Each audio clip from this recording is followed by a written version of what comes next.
telling the guy about this girl who tripped over her dress because of her mask and totally ate it. They're back home now, and the lady suggested they crack open a bottle to keep the good times rolling. But the bottle was empty when she went to pour, so she asked the guy to grab another one. He told her she'd had enough for one night and should probably chill, but she was still in the mood to party. Serena reminded him that people were whispering about her, and she even knew what they were saying.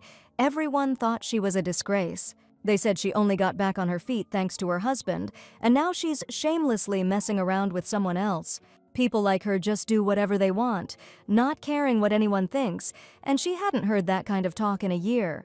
Serena's inheriting the estate and the hotel, but she doesn't see the point since her whole family's gone. But after the wedding, everything changed, and she became who she is now, while her husband takes care of the hotel business. Frederick didn't get why she was so angry, and suddenly she grabbed him and demanded he not talk down to her like that. She said he was the first one to get angry at her, and if he kept looking at her like that, she'd just get even angrier. Then Serena told him not to push her buttons and to get the wine, like now. Just then, there was a knock at the door. The maid brought a bottle of wine, knowing Madame Serena would need it, and Frederick snatched the tray right out of her hands. Afterwards, he shut the door.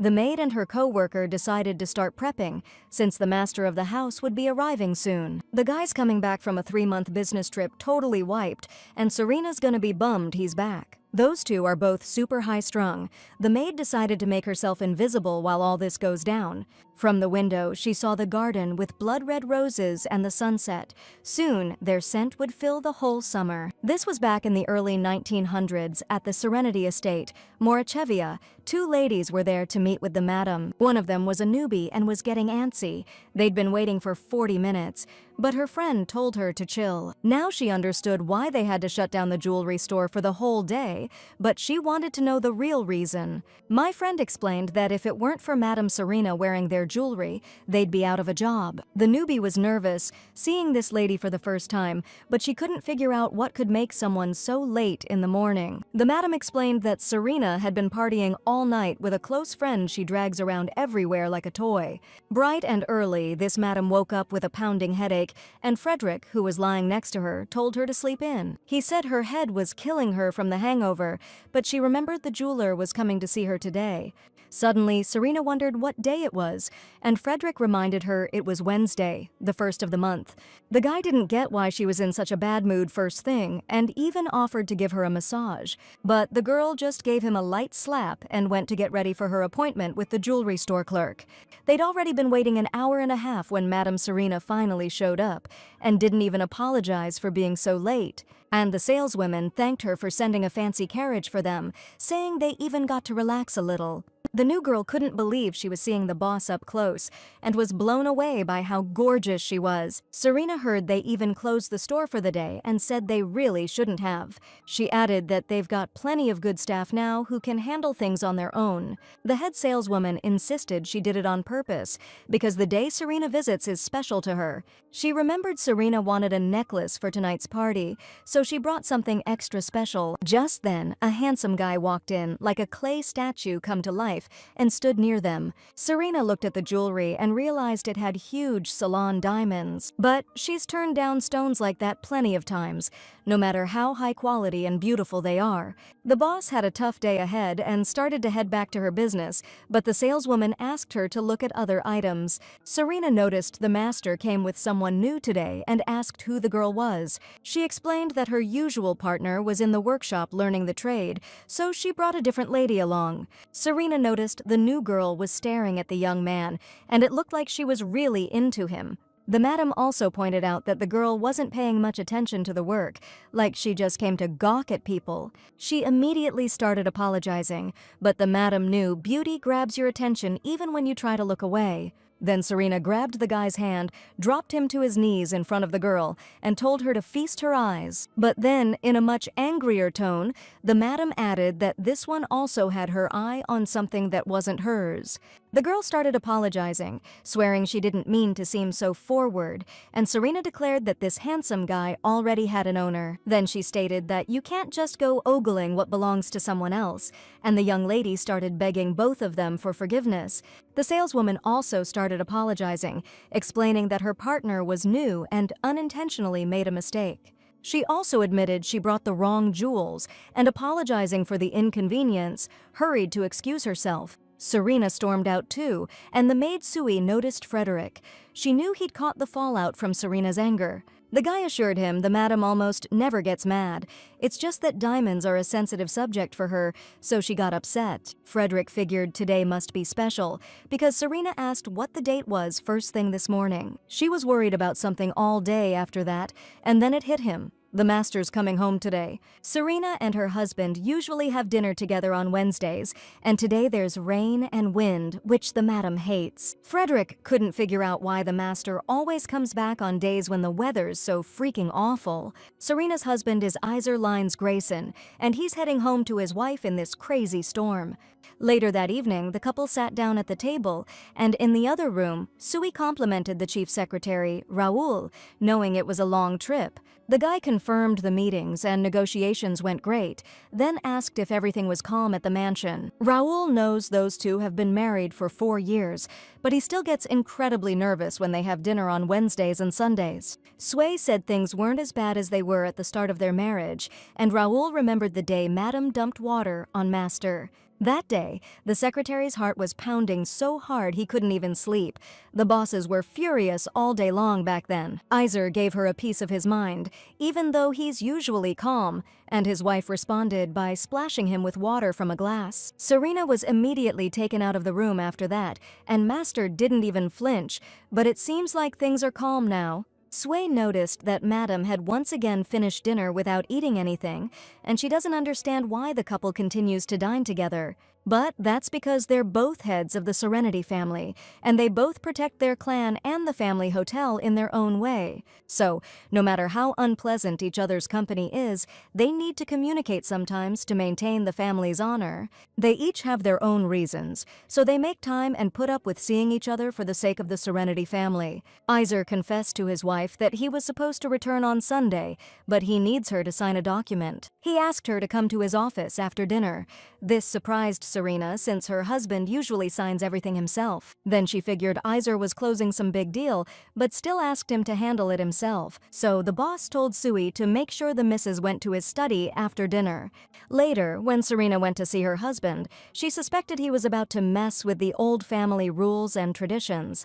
But she came to find out what he was plotting this time and realized it might involve the hotel business. The hotel will stop helping those 8 honored council members after the end of this year. The girl pointed out that those 8 families gave her grandma a huge hand when she was starting the hotel. And thanks to their investments, the hotel built a good reputation and became successful, so they send them gifts every year as thanks. Plus, it's a family tradition that those folks can have a nice time at the hotel whenever they want. Serena didn't get why, knowing all this, her husband still did whatever he pleased, like it was some kind of joke. Eizer reminded her that when she took over the hotel, the power and authority of the council members also passed to their heirs. These trust fund kids couldn't care less about the hotel, so don't expect them to lift a finger. Plus, the council members haven't even signed the agreement locking in their investments and shares. This whole tradition only exists because they helped out with the hotel back in the day, but it'll crash and burn if we're not careful. Serena argued that we can't forget their contributions and need to show gratitude on behalf of the Serenity family. Thanks to this tradition, we've built friendly relationships with all 8 noble houses. Eizer wasn't convinced they felt the same way, and he had that look like he wasn't backing down. Serena was pissed that he was trying to tear down their family ties with some piece of paper and declared she wouldn't sign it. Outside the door, the servants wondered why their mistress was taking so long in the study. All she had to do was sign a document. Raoul hoped the couple wasn't fighting again. He was really worried, especially since the masters forbade anyone from entering. Sui was sure everything was fine and the mistress would be out soon, especially since they'd just had a peaceful dinner together. Serena slammed the document on the desk, and her husband started demanding she sign it and get the hell out of his office. The girl was pissed, pointing out that this office used to belong to her mom and grandma, so Eizer should be the one clearing out of the house. The man stood up and reminded Serena that she sometimes forgets he's way too busy to deal with her crap, and to get what he wants done, he needs her signature. Then, real calm, he asked her again to sign the document. The girl grabbed the paper, then just ripped it in half, declaring it was useless now. At that moment, the servants got even more worked up and started banging on the door. Eizer went out to Raoul and asked what was going on. He reported that a guest had arrived. This surprised the master, since he didn't have any meetings scheduled. He told him to send the guest home, but then his wife walked up to him, explaining that they weren't finished talking. The secretary reported again that Madame Iansa Serenity had arrived, Serena's grandmother on her mother's side. Eizer greeted the elderly madam, then asked what brought her here. Grandma knew he was back from his trip today and wanted to hear how it went, even though she knew Aizen was beat. Either way, she loved seeing her grandkids' faces. Plus, she had something to tell them. The master was happy to see his relative and offered her a place to stay the night since it was getting late. He knew the old woman wasn't in the best shape and was probably tired from the trip, but he figured it was about Serena. Iansa suddenly got all worked up that her granddaughter hadn't even come out to greet her, but Aizen offered to take her to the guest room. Suddenly, Serena's voice rang out, telling her grandma not to fall for her husband's smooth talk. The girl confessed that he'd just handed her a totally bogus contract and was trying to pressure her into signing it. Aizen wants to cut off support to the 8 council members they've been working with for years. Serena was sure her husband was stressing about the current expenses of maintaining those connections. The girl knew Grandma was super sensitive about this issue, even though she'd stepped away from the business. The old lady was surprised to hear that, but Eizer confirmed it was true, and suddenly Iansa seemed almost pleased. She explained that those 8 families had always been a pain in her butt, but she never knew how to get rid of them. Iansa praised Eizer, saying that sooner or later someone had to deal with that mess. Serena was in shock, not understanding her grandma's reasoning, and even more surprised that the old woman praised him. The girl remembered coming to her grandma after ballet lessons when she was little, and the old lady was getting ready for the hotel's celebration. Iansa explained that it would be the day when she, Serena, her parents, and older brother would move into the hotel. It was a really big day for her, so the preparations had to be perfect, and the old lady was checking everything. Now, Serena couldn't believe she'd worked so hard for it, even forcing her into marriage, but then handed control over to this guy. Upset by what was happening, the girl went to Frederick's room and immediately threw herself into his arms. The guy noticed she was shaking all over and asked what was wrong, but all she could do was wish her husband was pushing up daisies. She wished Eizer, their house, even her grandma would just flip upside down. She barely recognizes her anymore. Serena couldn't understand why everything was suddenly taken from her. It wasn't supposed to be this way. She's a Serenity too. Now they've taken everything, leaving her with just the name. After this, she won't be able to look Eizer in the eye. Serena feels like an empty shell now, especially when her husband looks at her with that cold stare. His judgmental gaze makes her feel like a pathetic loser, a stupid kid. Serena wished it was all a dream, that she'd wake up and it would all be gone. Her heart was pounding out of her chest from the stress. The girl asked Frederick to tell her what to do. She felt like she was about to kick the bucket. The guy didn't know what to say, and while she was carrying on, scared of dying, he just kissed her. Then he told her to chill out, saying everything was okay, and reminded her she'd pass out if she got too worked up. The girl admitted she was messed up and still couldn't let him get away with it, but everyone's on his side. Frederick told her not to worry, reminding her that without his help, her family and the hotel would be in real trouble. Serena suddenly blew up, saying she didn't need that kind of help, and besides, her grandma was behind it all. She admits Eizer's smart and knows his stuff, that's why he's handling things she can't. But he's still a Grayan, a dangerous dude, and Serena can't just blindly trust him. Right now, it looks like he's helping, but he could show his true colors any minute now. Eizer will do whatever it takes to make Serenity the Grayan family's property, and if Serena gets in his way, let's just say she'll be out of the picture. At the same time, if they play ball with his family, they'll take over the hotel, so she'd rather not be around to see it happen. She was really worried that her home and the Serenity line could disappear because of this guy. Meanwhile, Iansa was stoked that Eizer would take care of everything with the 8 families. She'd been trying to do the same thing. There are way more companies involved now than before, so cutting ties with everyone isn't gonna be a walk in the park. Grayan told me not to worry. He'd thought everything through, and he doesn't care that he didn't get Serena's signature. Her signature was only needed to make the document official. Grandma noticed that Serena was the hardest problem for Eizer to deal with, but he didn't think so. He even likes that his wife resists and gets angry, instead of giving up and acting like she doesn't exist. The guy understood that in her own way, she's trying to protect the Serenity family, especially from him. Granny pulled out a cigar and offered one to her son-in-law, but he refused because he doesn't smoke anymore. Iansa praised his willpower for being able to kick that nasty habit, and then got back to talking about her granddaughter. She knew that Eizer and Serena weren't in this relationship by choice, and the old woman expected them to act this way. But still, she asked her son-in-law to try not to hate his wife too much, and remembered her own first painful love. Her wound was deep, so she decided to leave the relationship in the past, diving headfirst into work. Iansa got hitched after her prime, then popped out Balaisha, Serena's mom. The 3 of them lived happily, but nothing gold can stay. War broke out and her husband bought the farm on the front lines. Her world crumbled, her heart shattered. She thought she'd kick the bucket from grief, especially since she wasn't exactly in tip-top shape to begin with. Iansa worried about her little girl being left all alone. She also feared losing the hotel her whole life, savings were tied up in it. So, she raised Bella with an iron fist from the get-go. The less patient she got, the stricter she became.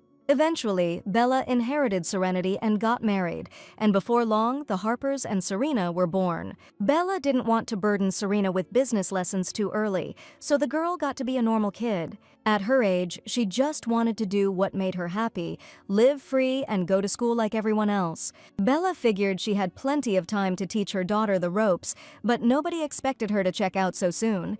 She got into a carriage wreck, and after that, Serena was all alone at 17. She wasn't exactly a spring chicken, but she hadn't been properly trained, and then bam, an impossible task landed in her lap. Iansa was devastated by the loss of the child, but she had to get back to normal life as soon as possible. Even though she'd stepped back, she had to return to the mansion and take on all the work herself, tried to teach Serena, but she was too young. The old woman hired some help, went off to a health resort to recover, but the work was just brutal. And the sicker she got, the worse things went at Serenity. The hired help bailed, and they were on their own. Iansa felt like they were helpless prey being chased by a pack of ravenous wolves. It was a living nightmare. And then Eizer showed up, and they decided to work together, even though they each had their own agenda. Iansa was convinced that trusting Grayan to manage Serenity was the smart move, even if Serena didn't like it. The old woman's made a lot of calls in her time, and she thinks Eizer is one of the best, and that's all she's got to say. So Grandma's hoping Grayan can at least understand her granddaughter's feelings, especially since they're using her without her okay. Eizer knew what Iansa was getting at, told her not to worry, and suggested she focus on taking care of herself. Then Grandma pulled something out, saying it would really tie the room together. The next morning, Sui peeked into Frederick's room, and he told her not to wake Serena, since she'd only fallen asleep an hour ago. He also asked her not to adjust the blanket, so as not to wake the lady because she's a very light sleeper. The guy even asked her to close the curtains again, so the sunlight wouldn't disturb Serena's sleep. He's even afraid to move himself so he doesn't wake her. Sui obeyed, and then reported that the doctors would be coming in the evening to check on the lady's condition. It's a routine checkup for both the master and mistress. Frederick understood and promised to be in the garden at that time. The maid thought that was a great idea, also remembering that the beautiful flowers in the garden were in full bloom. Later, Dr. Lennon and Dr. Astance arrived, and after the examination, they came to report to the master. When the doctor examined Eizer, he assured him that the long trip hadn't affected his health. Eizer was worried about Iansa's health. She's been getting weaker lately, but she keeps smoking and drinking.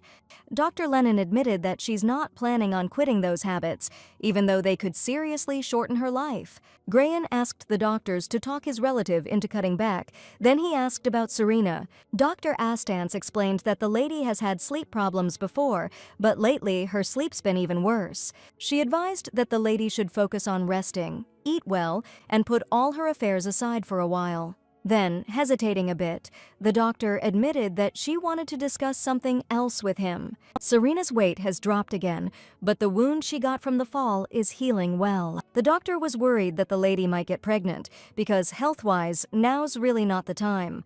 If that happens in her current condition, Serena won't be able to handle it, and the baby could also be a threat to her life during childbirth. So, if Mr. Eizer is planning on having a kid, it's best to wait until his wife's health is stronger.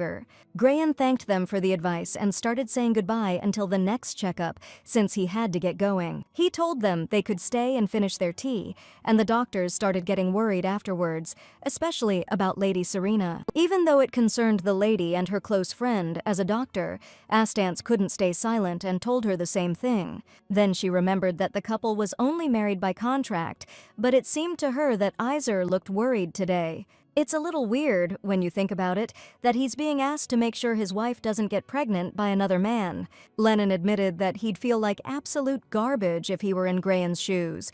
Meanwhile, Sui reminded Serena of Dr. Astance's advice not to skip meals and to eat proper food. The maid offered her more pie that Lady Iansa had brought and asked the lady to eat at least a spoonful. But Serena just got angry that the old woman had brought some junk again and asked her to give the cake to the servants. Then she asked where Frederick had disappeared to, but Sui advised him not to be seen by outsiders. It wouldn't look good if rumors started about the lady, but she argued that everyone in the kingdom already knew about her and Frederick. Besides, the agreement with the doctors states they have to keep everything they see or hear in the mansion a secret. Then, Serena requested that the next time someone comes, Frederick should be with her. The lady decided to go look for him, but she had a headache because she's constantly worried because of Eizer. The girl was happy for every minute spent outside the mansion and hoped to relax in the fresh air with Frederick. When she came to the garden, she noticed her close friend talking to someone from a distance.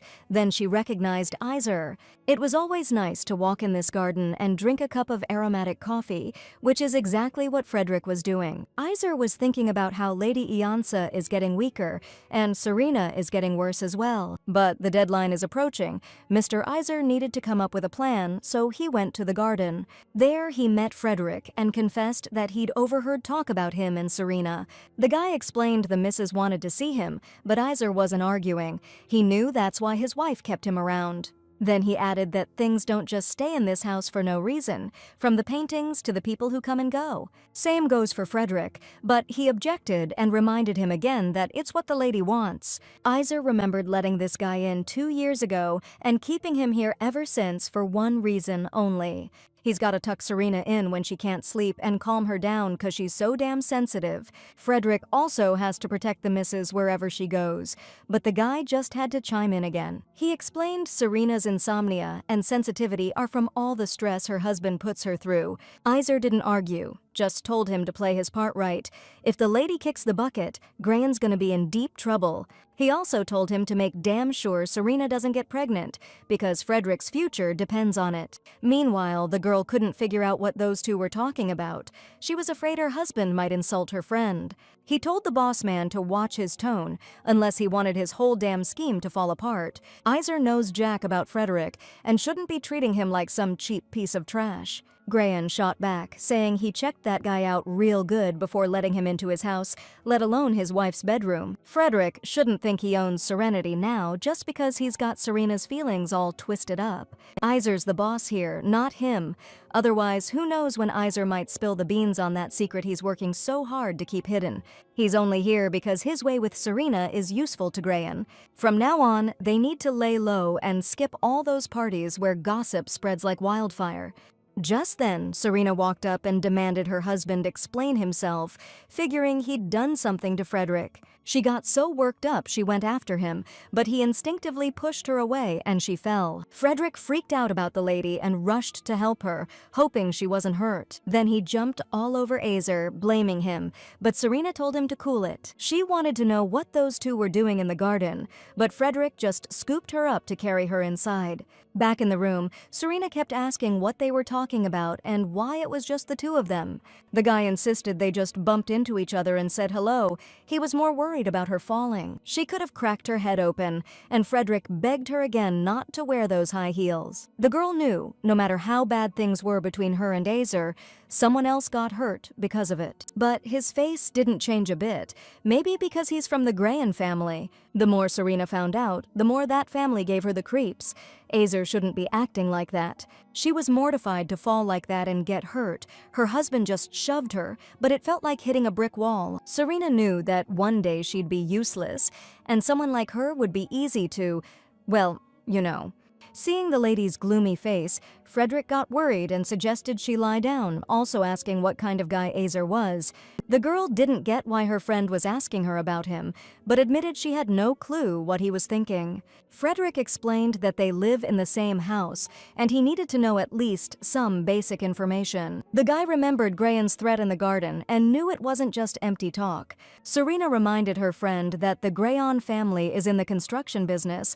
They've got the biggest construction company in the kingdom. Eizer was the second son in the family, but it looks like he's cut all ties with them now, and nobody knows why. But the girl wasn't surprised. The Grayan family are dangerous people. When it comes to money or power, they'll do anything. They're connected to some shady organizations, and they'll resort to strong-arm tactics and blackmail. They'll even cross the line without a second thought. Eizer's mother got caught for something really bad, and it drove her to take her own life. Rumor has it, she took out anyone who got in the way of their business, and when the truth came out, she checked out. After that, the family got into charity work, and the irony is, it didn't just clean up their image, it actually boosted it. Truth is, this family quietly passed all the losses onto subcontractors to make up for it, but nobody's talking about that. And it looks like Eizer cut all ties because he had disagreements with his older brother and the rest of the family. This is a family that'll drop you like a hot potato if you're weak, which is why Serena understands her grandma even less now. Yansa thinks peace and harmony in the family are important, but for some reason, she brought in the exact opposite, a man from the Grayan family. After a while, Raoul noticed that the master was deep in thought about something serious, and he ended up snapping a really expensive pen. Suddenly, Eizer got up and headed for the exit with the same grim look on his face, and the secretary immediately got worried. Grayan went to see his wife, which really surprised her, since he'd never actually come to her room in person before. The girl demanded he leave immediately, because she thought it was the servants, and that's why she let them in. It was hard for Eizer himself to interact with Serena personally, but now wasn't the time to sit around doing nothing like before. Grayan said she was in pretty rough shape for someone about to kick him to the curb and take over everything. Serena's thin and sickly, plus she's all jumpy and sensitive. There's no way she can handle things on her own like this. For a second there, she thought her husband came to apologize, but now she's just confused why he's picking a fight. Eizer figured if nothing's changing, you gotta change the approach, and announced he's gonna start training her himself. Serena didn't get what he meant, and before going on, her husband asked the third wheel to give them some privacy. Frederick thought that'd be tough, since he was right in the middle of bandaging her ladyship's injured hand. She didn't know what her husband was planning, but still asked her friend to step out for a bit, and he didn't argue. Eizer took it upon himself to tend to his wife's bruises, which totally surprised her, and she asked him to explain what he wanted from her. Grayan just asked her to sit still so it wouldn't hurt, then admitted he decided to give her some time. Serena still didn't get why he was going to train her, like he thought he was all that or something. Eizer wanted to know why his wife hated him so much, especially since he helped her and Ianse when they couldn't handle Serenity. He knew she wasn't thrilled about the marriage, but as his representative, her power was limited. At the start of their marriage, she didn't trust him at all, so he gave her a chance as the Lady of Serenity. But she ended up signing a contract with a poison pill, went to the auctions, and got scammed. And even when she caused all sorts of trouble, Eizer just dealt with it and never criticized her. He asked again why she hated him so much, and Serena mumbled that it was because he's from the Grayan family. They're a bunch of lowlifes, and she doesn't trust a single person from his family. She's not even sure he won't off her and take Serenity. The girl knew he wouldn't stop at anything, and she didn't understand why he was pretending to care about her. Eizer found that reason ridiculous. He realized that's what his wife had been thinking about all along. Grayan admitted that he needs her alive, but she also needs to realize what a pathetic and useless creature she is. He saw her as inferior and worthless compared to a man from a trash family, one that lost everything and was ruined. Serena needs to survive and experience everything, with those pretty eyes wide open, and only show stubbornness when it's necessary. There's a limit to how much of her childish crap Eizer can take, and he's wondering how long it's gonna last. He told his wife to think about a real way to beat their enemy, instead of just constantly chasing him away. After that, Grayan went to leave, and Serena started cursing him out, promising she'd get even with him someday for everything. And before Eizer even reached the door, she suddenly announced she agreed to learn, which kinda surprised her husband. But in her mind, she swore to herself that his arrogant face would definitely be under her feet. Later, Raoul met Mr. Robus, who's a friend of Eizer's and his business partner. Robus remarked that it hadn't been long since he got back from his business trip, but unlike Grayan, only he seemed tired. On the way, they ran into Serena with Frederick. Robus noticed her ankle was hurt and asked how she was feeling. Raoul started rushing the guest because Mr. Eizer was already waiting, but Robes thought Frederick's face looked familiar. In the office, he confessed to Eizer that he'd seen Serena after a year, but she looks exactly the same. He wanted to be friends with her, but Grayan told him to give it up, because she hates everything connected to him. Robes bragged that he knows everyone in the kingdom, and there isn't a person he couldn't get along with. He even felt like taking on a challenge, but then he thought that Serena must also hate Raoul. But it seemed to him that the lady was behaving quite friendly with him. Turns out the secretary is the exception. Raoul is the only one Serena accepted in this house because he resembles Harper's, her older brother. Besides, she's the youngest in the house, and Raoul doesn't just look like her deceased brother, he acts like a younger brother. Eizer then asked them to stop the idle chatter and discuss the land plot they saw during the business trip. Robes still wouldn't let it go and inquired about the strong guy he recently saw with Serena. He couldn't figure out why. Even though their marriage was arranged, they were holding hands on a picnic. Meanwhile, Eizer's staying cool as a cucumber, like he doesn't give a damn that his wife's hanging out with a total hottie. Grayan knows what he's doing and told his buddy to just chill, but he kept grilling him about their relationship. Eizer confessed that they didn't like each other from the start, and nothing's changed. Robus got curious about what Grayan didn't like about Serena, and he admitted it was her eyes. You could see fear and distrust in her eyes, like she was terrified he might devour her any second. Grayan also hates that she never cries in front of him, even though her eyes are glistening with tears. They just never fall. Robus didn't get what the big deal was, but even Eizer didn't know why such stupid things bothered him.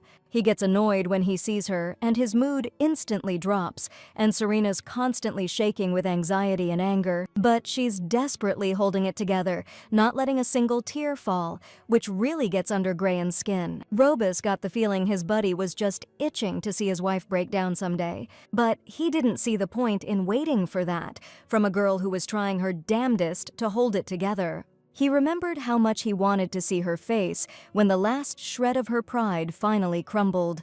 Meanwhile, Frederick decided to ask why Madame had decided to learn management from Master Eizer. It caught him off guard, since it meant they'd be spending even more time together. Serena was suspicious of the whole thing at first, thinking it was mostly a win for him, not her. But she was thinking differently now.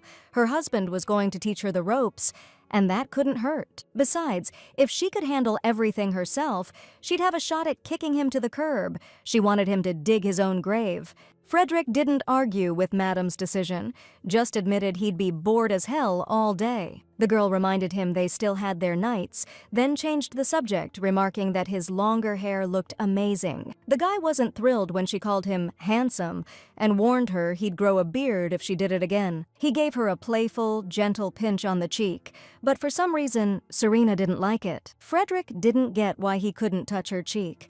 I mean, there wasn't a part of her he couldn't touch. She told him he was acting like a total kid today, even though she knew he was just being difficult so she wouldn't leave him alone.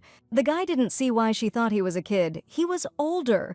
He grabbed her waist, and for a second, everything went quiet. Then Serena leaned in to kiss him and explained that if he grew a beard, she wouldn't be able to kiss him without getting poked. Then she stopped, without kissing him, and just stared deep into his eyes, and Frederick started begging her for a kiss. Serena leaned closer, but then whispered that she didn't want to do it and asked him to kiss her instead.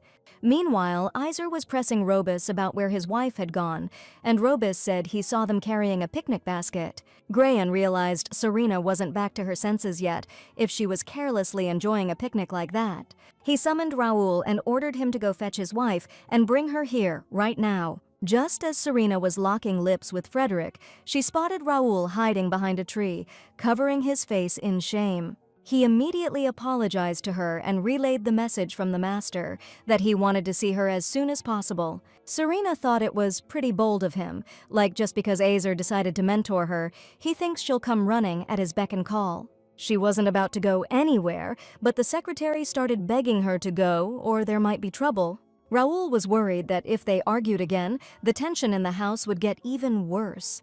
Serena told the secretary not to worry. She asked him to come closer and explained that his boss would soon be dealt with. She was also pissed that she'd finally come out for some fresh air for the first time in ages, and now it was all ruined. She decided not to let Eizer get away with this stunt and asked Raoul to tell him she'd be late. She needed to change. After a while, she arrived in her husband's study, and he asked her to sit down. He had something he wanted to read to her. Meanwhile, Robus tried to slip away, saying he just wanted to have a good time and telling Eizer he'd see him back at the hotel. Graham noticed his wife had taken his seat at the table and told her to get up, pointing out she belonged in another chair. But Serena reminded him that her mother and grandmother used to sit there, so she intended to sit only in that spot. Eizer didn't have time to argue with her about it and asked her again to move. The girl declared that even if he was going to try and school her, she wouldn't be his subordinate and he could sit in the secretary's place himself. Graham was fed up. He walked over silently, leaned over his wife, then grabbed the chair and moved it, Serena and all, to another spot. Then he told her to listen carefully. If she wanted to be in charge, she needed to earn it first. She didn't know how to do anything herself, but she decided to plop down in a seat that people had worked their tails off for.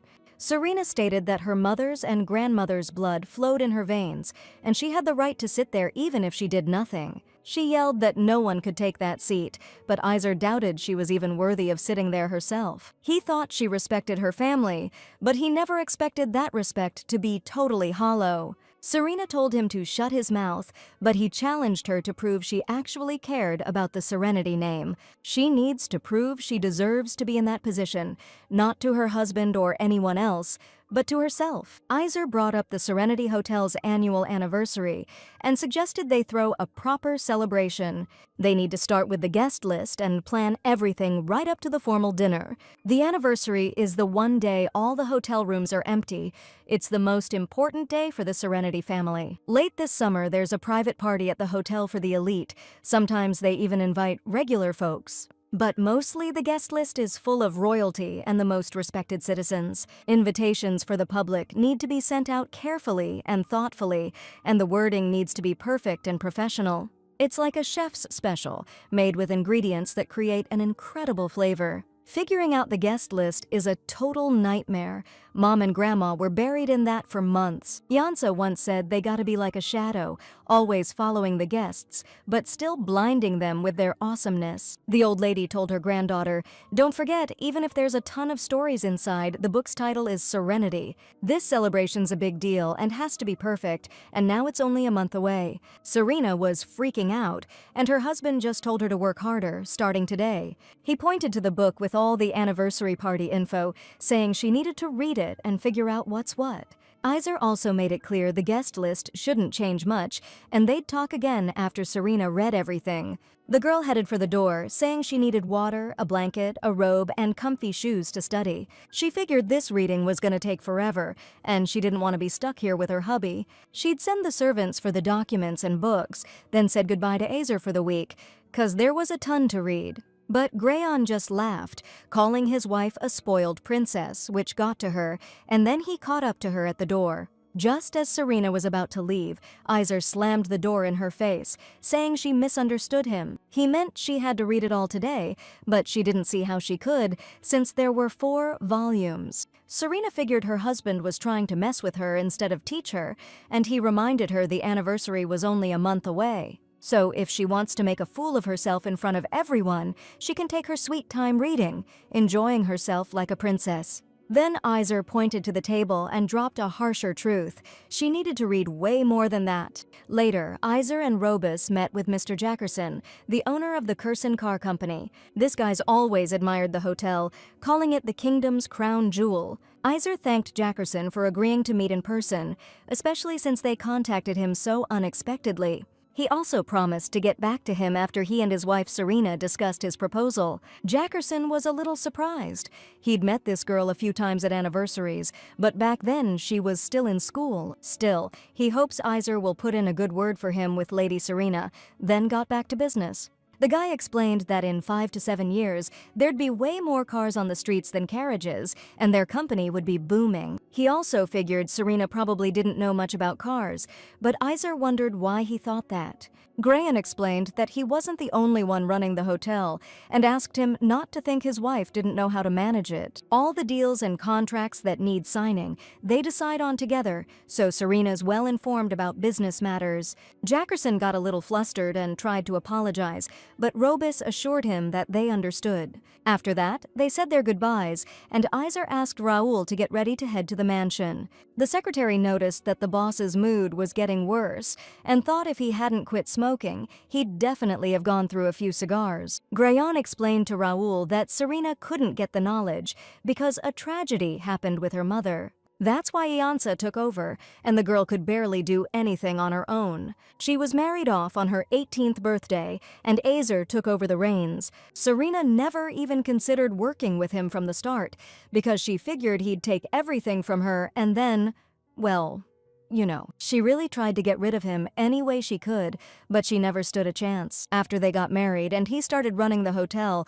nobody even talked to her because they knew who was calling the shots. So, if Eizer's not around, nobody listens to her or even tries to talk business with her. They just have tea parties with Serena and chat about dresses and jewelry. Raoul himself saw that everyone only greeted Eizer, even when his wife was right there, and didn't bother talking to her. Iansa trusting an outsider to run things doesn't prove that Serena lacks the leadership skills. Because of this, the girl who hoped to lead Serenity became forgotten and irrelevant in an instant. For guys like Jackerson, who've known her since she was a kid, Eizer knew bringing the hotel back was everything. That's why he let them treat her like that, and she just gave up, realizing it was pointless to fight it. Grayon decided to stay out of it and accepted how she was acting, and that's when Mr. Frederick showed up at the house.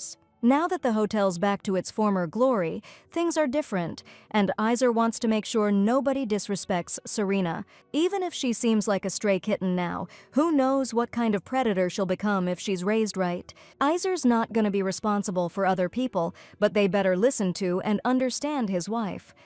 When they got back to the mansion, Grayon asked Sui and found out his wife was in the outbuilding and had been there the whole time. Eizer figured Serena just grabbed all the books she needed and went to a place where she felt comfortable. Raoul also noticed the books were gone from the table and realized Madame Serena took them and has started studying. The secretary was surprised, but Eizer knew himself that learning that much information in such a short time was physically impossible. Still, he had faith his wife could handle it. He remembered how much time he'd spent studying this house's customs. But for Serena, everything written in those books is just everyday stuff she's seen her whole life. She might not realize it right now, but she already knows those volumes inside and out. After that, Grayon headed towards the annex, leaving Raoul and Sui freaked out, not knowing what to do. The maid warned them the mistress would be seriously ticked off, since no one's allowed in there, not even Frederick. That building was ancient, practically where the whole hotel started. Serena spent a ton of time there as a kid. The annex is where family members go to be alone.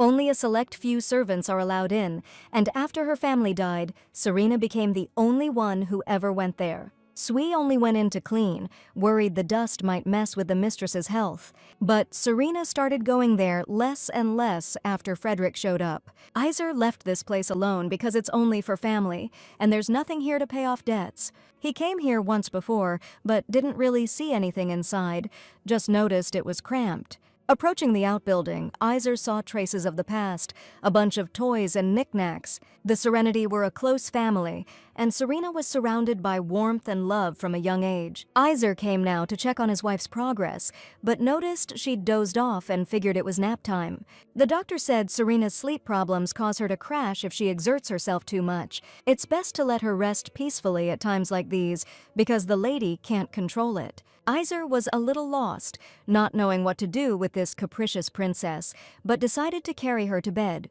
He stood there for a bit, realizing he'd never seen such an innocent look on her face before. Serena looks her age when she's asleep, but when she's around Grayon, she's more like a crone. Eizer noticed she barely touched her food. She really eats like a little bird. He also saw his wife had read half of everything he gave her. If she didn't already know things, she wouldn't have even gotten through one book. Back at the Royal Academy, Serena topped the class, and thankfully it's paying off now. Eizer wanted to check her notes, accidentally dropped a book, and panicked that he'd wake her. The girl actually started to wake up, trying to figure out when she fell asleep. Then she noticed the outline of a man. At first, Serena thought it was Frederick, but she remembered she was in the outbuilding, and then she saw it was Grayon. She remembered overhearing his phone call, that if she became useless over time, he'd have to take care of her. He was going to use her while he could, and if she became a problem, he'd make her disappear and pass it off as an accident. They're nothing to each other, and he couldn't care less about her, dead or alive. Serena understood that even if Eizer was going to train her, she couldn't trust him and had to stay on her guard. She'd prepped the revolver beforehand, and when she saw her husband in the outbuilding, she pointed the gun right at him. She wasn't about to give him everything and let him walk all over her. She didn't trust a single word he said. Serena asked him what he was doing there, and he confessed he'd come to check on her progress. He realized his wife was packing heat because of him, and her feelings had been brewing for a long time. Eizer reminded her there were 10 minutes until midnight, and with a hint of accusation, pointed out she was just chilling. He started walking towards his wife, but she just gripped the gun tighter and demanded he stop right there. Her hands were shaking, and Eizer knew she wouldn't pull the trigger, so he just snatched the revolver away. Then he explained she still had a lot to learn. If you're gonna point a gun at someone, you gotta cock it first. It's way more intimidating that way. Grayon even showed her how it's done, aiming at his wife and cocking the hammer. He explained that if you just point a revolver, people might doubt if it's even real. Then he pulled him aside and fired, aiming at a vase behind Serena, saying the sound of the cylinder spinning had to be heard. But Serena just got angrier that her husband dared to aim at her, and he asked her the same things. Eizer said it was ridiculous of her, since she couldn't even do the job she was assigned. He figured his words meant nothing to her, and moved the gun even closer to her head. In his mind, he apologized to Harper for not being able to be nice to Serena, and not being able to fulfill his request. Some time ago, when they met Harper, he was happy that the Grayon family had achieved what they wanted. His family had then successfully acquired the bank, and together with the construction company, it would bring great success. Eizer admitted that he wasn't particularly interested in management, and that his brother and father mainly handled it. Harper stated that he wasn't very attracted to management either, especially since his younger sister would inherit the hotel. He himself wanted to travel the world and own a small travel agency, and also study hard so that Serena would be proud of him. Back then, Harper was the only one who talked to Eizer calmly. Everyone else was prejudiced against him. The guy confessed that his sister wanted to get into the academy, cause she thought studying there would be cool. Harper knew Grayon would have a hard time running the hotel himself, so he asked Serena to take charge and look after him. That was his first and last request, but Eizer couldn't promise him anything at the time. He just knew that eventually things could change, and Serena could become a major problem for his family. But Eizer thought he was keeping his word as long as he ran Serenity. At least that's what he thought until now. Now he told his wife not to get upset, explaining it was all for her own good and she needed to learn everything. The girl started grumbling that there's no way she could learn so much in such a short time, especially since she doesn't have magic. Eizer snapped that she shouldn't have been sleeping anyway, and that she's been acting way too careless. Truth is, Serena had been struggling to keep her eyes open, but she still fell asleep, and she had no idea how she even made it to bed. Then she yelled that if Eizer wanted to kill her, he should just do it already and stop pretending he was giving her a chance. Grayon just said he'd get plenty of use out of her, and when she wasn't useful anymore, then he'd consider her offer. That seriously pissed Serena off, the nerve of that jerk saying stuff like that to her face. Eizer pointed out she didn't trust him, but then shockingly suggested she use him too. They'd both be chasing their own goals, and once they reached them, they'd be pointing guns at each other. If Serena shot first, Eizer would accept his death with honor, but if she screwed it up, he'd kill her. Then Grayon gave his wife back her gun, but without any bullets, and headed for the door, but she wanted to ask something. She wanted to know what Eizer got out of the deal he made with her grandma 4 years ago. Grayon just said they'd be going to a hotel together tomorrow, and told her to be ready for it. In the morning, Sui knocked on Serena's door, a little surprised that her mistress was up so early. The maid knew she was headed to the hotel and came to help pack, suggesting they start with a bath. Frederick knew the lady had a long journey ahead and asked her to wear comfortable shoes, since her ankle wasn't fully healed yet. The girl assured him she was fine and even flashed a quick smile, but the guy noticed it. He wondered why she was in such a good mood, since he'd heard a gunshot in the outbuilding last night, and Serena had returned looking shaken. Sui was also worried about the event preparations, since there was so little time left to get everything done on schedule. Serena knew it wouldn't be easy, since it was her first time doing something like this, but she believed she could handle it all. The maid's heart even fluttered at her mistress's determination, and she promised to do everything she could to help her with it. Serena, meanwhile, didn't understand why Eizer had invited her to the hotel, since she had so much work to do. Sui suggested that Master Eizer simply wanted the mistress involved in the management as well. She'd be brainstorming decisions with him like a full-fledged owner of the hotel. But his actions only irritated Serena, and she was just about to finish those documents, but now she's got to head all the way to the hotel. She hasn't been there in ages. Sui knew the madam was just pretending to be annoyed, but you could tell she was actually looking forward to it. On the way, the girl remembered Eizer telling her to pick the right moment to step up, and she started plotting something. Word got back to Iansa that Serena had gone to the hotel with her husband, and also that her granddaughter was in charge of the party prep. Sui told the old woman about it over the phone, and she asked the maid to stick with Serena and help her out with everything. When the couple got to the hotel, Eizer let his wife go in through the main entrance, but told her to use the back door from now on. Inside, the CEO, Logan, greeted the madam and asked her to call him Uncle in private, like she used to. They headed to the conference room, and Madam Serena was asked to take a look at some documents. They gave her reports on the hotel's organization and quarterly reports, everything categorized for easy reading. Logan knew it was a lot for her to take in, so he told her to take her time reviewing it before signing anything. But Eizer noticed his wife seemed almost happy about it, probably because it was the first time she'd gotten the reports directly. Serena had this weird feeling, like she wasn't just handed documents, but like she was actually being trusted with them for the first time. Grayon remembered that the only thing he was supposed to do was revive the Serenity family line and the hotel. Training Serena wasn't part of his job description. He only gave her small tasks now and then when she got too pushy. It was the same with Iansa. When she was swamped, she didn't have time for her granddaughter, plus she was sick. The old woman didn't have time, and Eizer didn't have a reason, but Serena had no one who would listen to her. He wondered how she, with all her pride, had gotten through all of that. She was reacting differently to the report now, even though it wasn't her first. The girl looked over the contracts and remembered the documents her grandmother used to let her see. They also had terms that Eizer often used in conversation, and now she understood their meaning perfectly.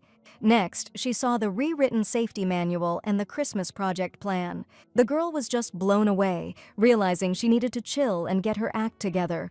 Then she got the news. They needed to hire more staff. The meeting dragged on for like 2 hours with a 15-minute break. After that, they started talking about support from Michelin. Eizer advised against it, saying they'd become a burden later. He then asked for an update on the land on Velmberg Street. Logan reported that Grint Company had offered a better price for that plot. Lately, there's been a surge in land purchases for hotel construction, like they're trying to muscle in on the Serenity Hotel's territory. Grayan asked them to keep an eye on that plot. As for the auction, he wanted them to get Mr. Relton's help. He asked Raoul to schedule a phone call with him for 3 p.m. and then suggested they look into the taxes. Serena noticed her husband was a completely different person when she saw him working firsthand. And when he gets home, he's got to deal with the estate stuff. He's got a ton on his plate. Seriously. Director Logan brought up another company that needed their hotel's wealthy clientele. Eizer suggested using cars for transport, saying it would be a profitable partnership. Still gotta double-check a few things, so the final decision's on hold till after one more meeting. Serena, meanwhile, was figuring out how long it'd take her to get that good at handling things. She believed she could do it, but she was also curious what was hidden behind Eizer's cool facade. He did say he was waiting for a chance to, let's just say, deal with her, but his promise to train her sounded totally legit. But for now, she just had to play along with his scheme while secretly cooking up her own plan. Suddenly, she asked to look at the terrace expansion plans, where the estimated costs had suddenly spiked. The recycling costs stayed the same, but the price of raw materials had somehow doubled. Eizer thought Serena never even glanced at the reports he sent her through Raoul, but looks like she's been studying them. He confirmed the amount had changed, and Logan explained that the new floor tiles cost more. We could have gone with different tiles, but the materials are way worse, and that would just drag out the whole renovation. Eizer knew it'd be a disaster if they missed the deadline, plus it'd be a major hit to the business, so he agreed to the price they offered just to get the construction done faster. The girl pointed out that the suppliers, the Dorothea family, only have one tiny mine. Serena offered to try and negotiate a lower price with them herself, which totally surprised Eizer. She figured, even if the stone isn't being mined anymore, the price shouldn't be this crazy high. Besides, the Dorothea family was trying to get rid of this stone, selling it dirt cheap, so they're obviously just testing the waters. Her mom used to advise her to occasionally hit up masquerade parties and evenings like that.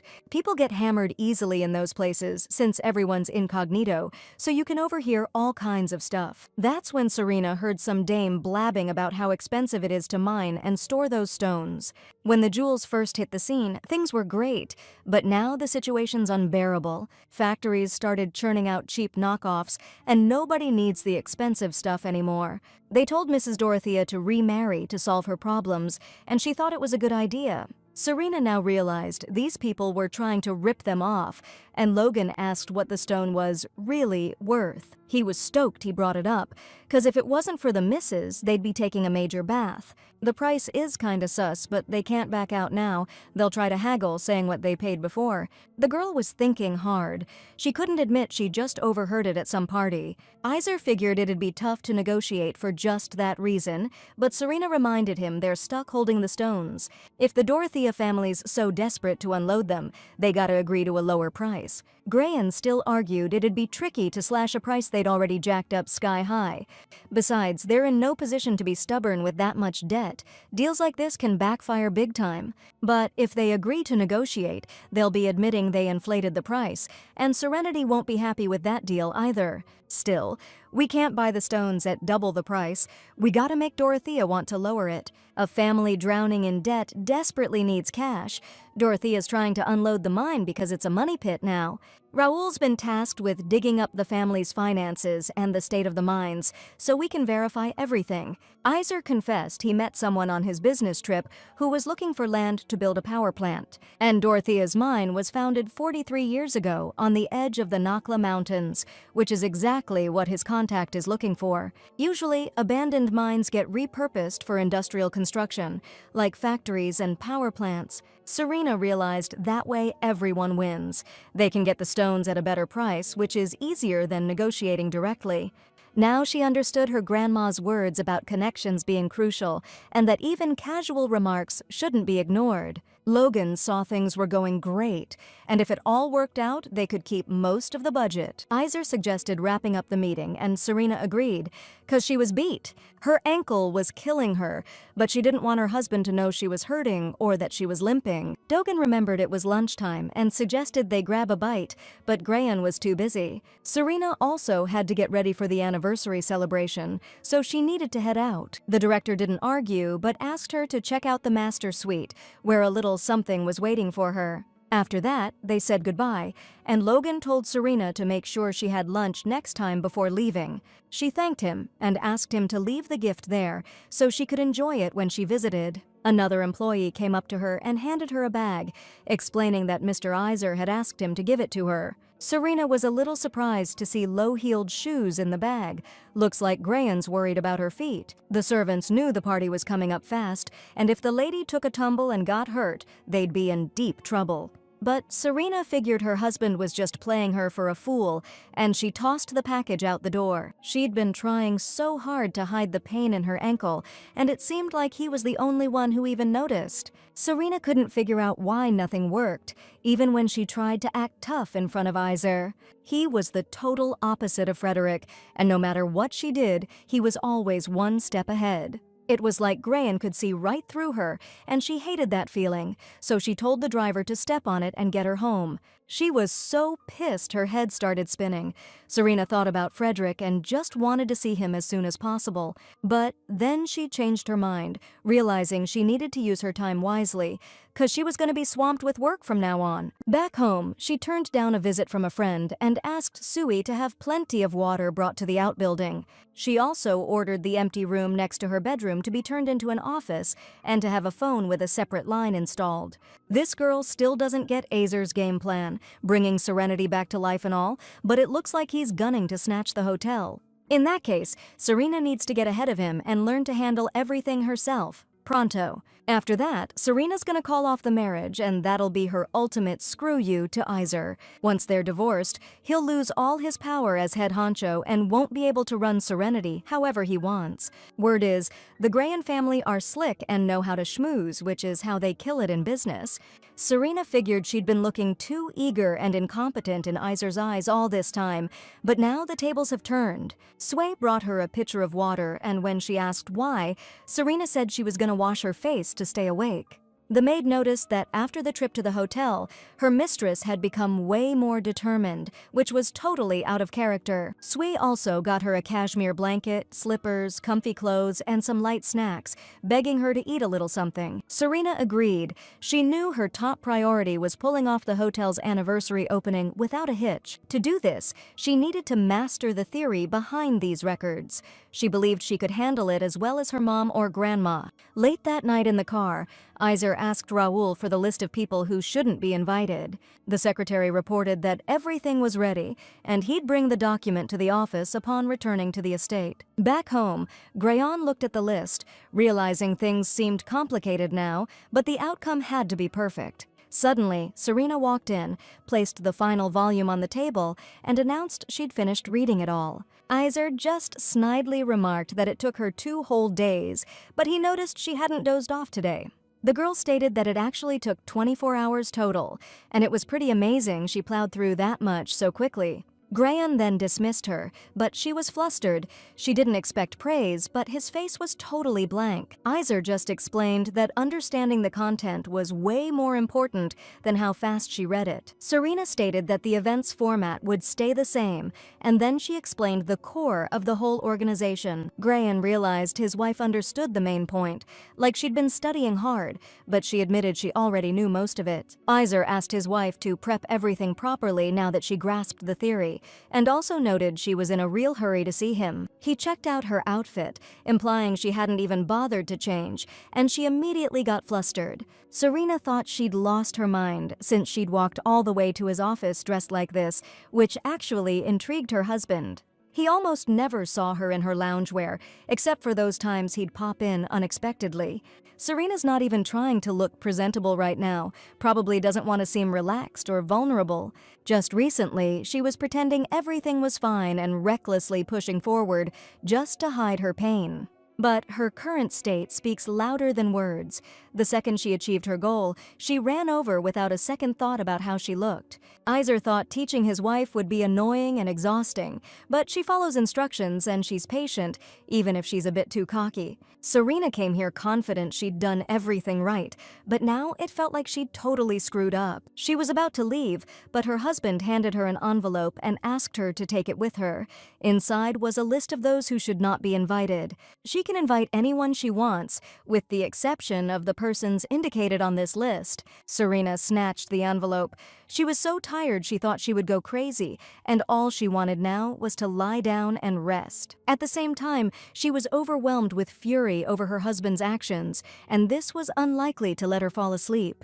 The girl went to Frederick, who had just finished training, and confessed that she couldn't take it anymore. After a while, they went out for a drink, but Frederick reminded her of the doctor's advice to abstain from alcohol while she was taking medication. But Serena couldn't endure anything today and needed a drink. The guy kept asking her to stop. She had already drunk a lot, but Serena hadn't even noticed because the cocktails were sweet and didn't seem strong. Frederick realized that the madam was starting to get drunk, as even a dose a child could drink was enough to affect her. When tipsy, she even laughs like a child, makes amusing gestures, and then falls into a deep sleep. The guy wanted to be the only one who ever saw her like that, but then she overheard someone talking. Someone was complaining about not getting an invite and calling Serenity's family totally shameless. But the other person thought they'd do the same thing, since her grandpa basically built this hotel. Then Serena heard the guy who didn't get invited was planning to rally all 8 families. She remembered Eizer was going to revoke those families' rights, and it looked like he'd made up his mind. She knew if these people were telling the truth, they were in for some serious trouble, and she wasn't about to stand for it. Looks like they were planning to stab them in the back as a group, and that pissed Serena off so much she sobered up instantly. She was about to go over there, but Frederick stopped her, and she told him to stay put and not get involved. She needed to know what they were saying, because if she knew their plans, she could stop all 8 families. Plus, if she found out everything before Eizer, he'd be totally blindsided.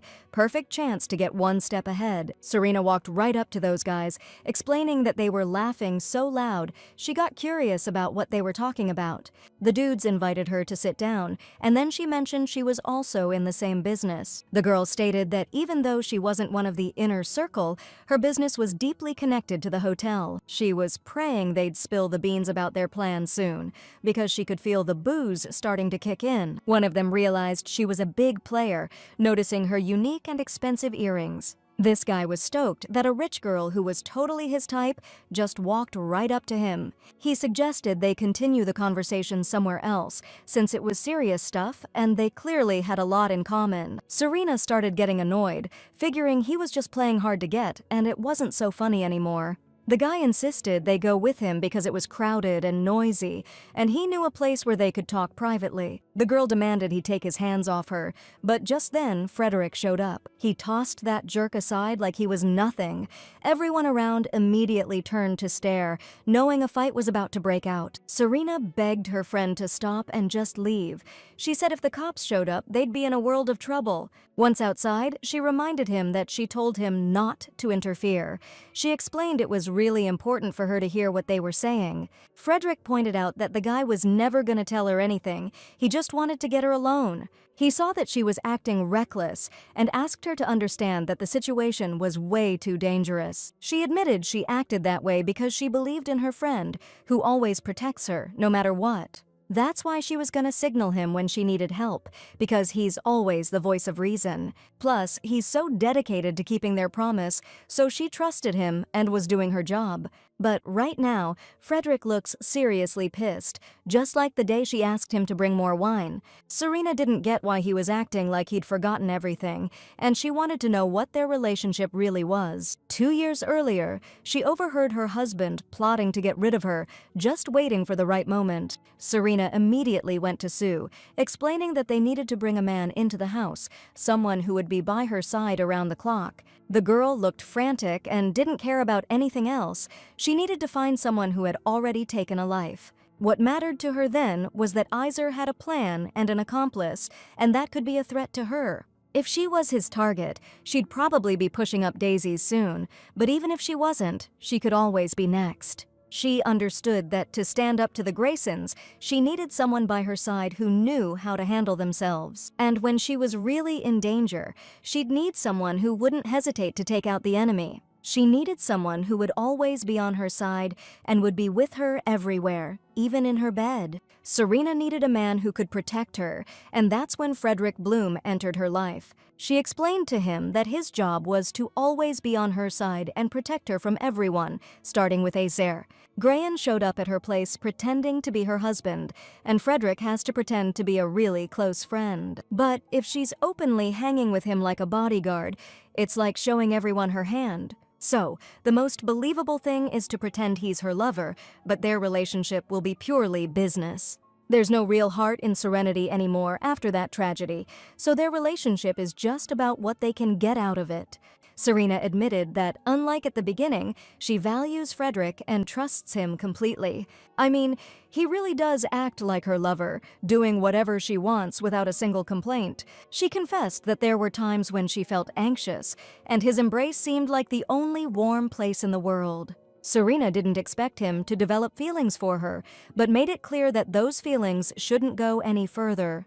Because Frederick, who used to not care about insults thrown her way, is now starting to get pissed. He looks like he's about to cross a line when he gets angry at people who aren't even worth his time. Serena made it clear they couldn't be lovers, and he promised to do everything her way. Still, he asked to walk with her to the annex, since it's the only place he can't protect her right now. Besides, the master was there tonight, and there were gunshots. Frederick explained Serena could have died. He explained that if he were the enemy, he'd target the annex first as an attack point. She admitted she keeps weapons there, plus there's security watching over everything.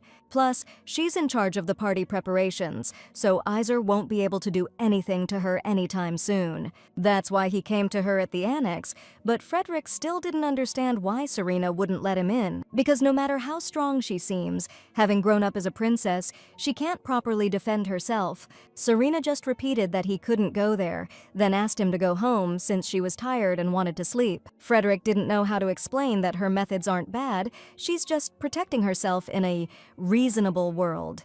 But she has no idea how deep and dangerous the unscrupulous world out there really is. Its depths are dark and treacherous. That's why, to the people in that world, protecting her means less than a pebble in their shoe. Her feeble struggles are so obvious to him. To him, they were just a minor inconvenience. Yet, the guy couldn't figure out why it bothered him so damn much, driving him nuts and keeping him up at night. After taking the young lady home, Frederick ran into Sue, who figured Serena had tied one on. The guy assured her she didn't drink much. It was just exhaustion mixed with the alcohol, and she passed out in the car. The maid got it, but wondered why Frederick wasn't in the bedroom, saying she'd bring him anything he needed. Frederick explained he was heading to the library to grab a book for the night, and that's where he started searching like crazy. Just then, Eizer showed up, clueless about what this guy was digging for, like a rat scavenging for scraps. In the time Frederick's been in the mansion, he's practically searched every nook and cranny. All that's left are Eizer's office and bedroom, plus that annex he can't get permission to enter. He's got a strong feeling it's hidden in that annex, not the main building. Now Eizer's caught him and noticed the guy's acting impatient, like he's in a rush. He used to always watch over Serena while she slept, but now it looks like he's decided to go solo. Frederick asked how much the master knew about him. Turns out enough to get curious about who's pulling his strings. The guy's pretty infamous under that name, so much so that Grayan's heard of him before too. That's why he's wondering why Frederick came to this house and is playing a role that just doesn't fit. Eizer was sure someone sent him to Serena, taking advantage of the fact that she was looking for a bodyguard. Grayan doesn't really care about their relationship, but he's curious about who's behind all this. Frederick realized Eizer knows about their game, and he's using his authority as head of the house, now that he's Serena's husband. For all appearances, he wasn't planning on killing his wife. even though she was always afraid of what he might do to her and Serenity. Fear and loathing clouded her vision, but there's still a chance Eizer could become a danger to her someday.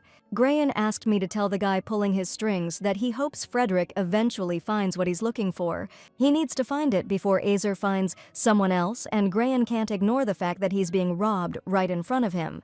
Also, Grayan wants Serena to keep thinking they're her husband and lover, not the master of the house and a thief. A few days later, Serena saw that the study preparations were going great. Sui admitted they'd set everything up exactly to her taste. The girl liked it. The main study had such a heavy atmosphere, but this was much lighter and more pleasant. On one of the walls, Serena saw a bunch of toys and asked the maid why she'd brought them in there.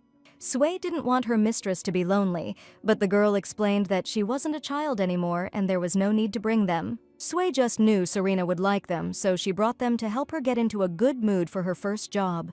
They even hooked up a phone in here, her favorite scent, music, plus a blanket, slippers, and 3 kinds of water. Serena was stoked. She digs this room. She'll crush her work now and confidently walk into the main office. She remembered Eizer's words, that she could go in there once she nailed the anniversary celebration.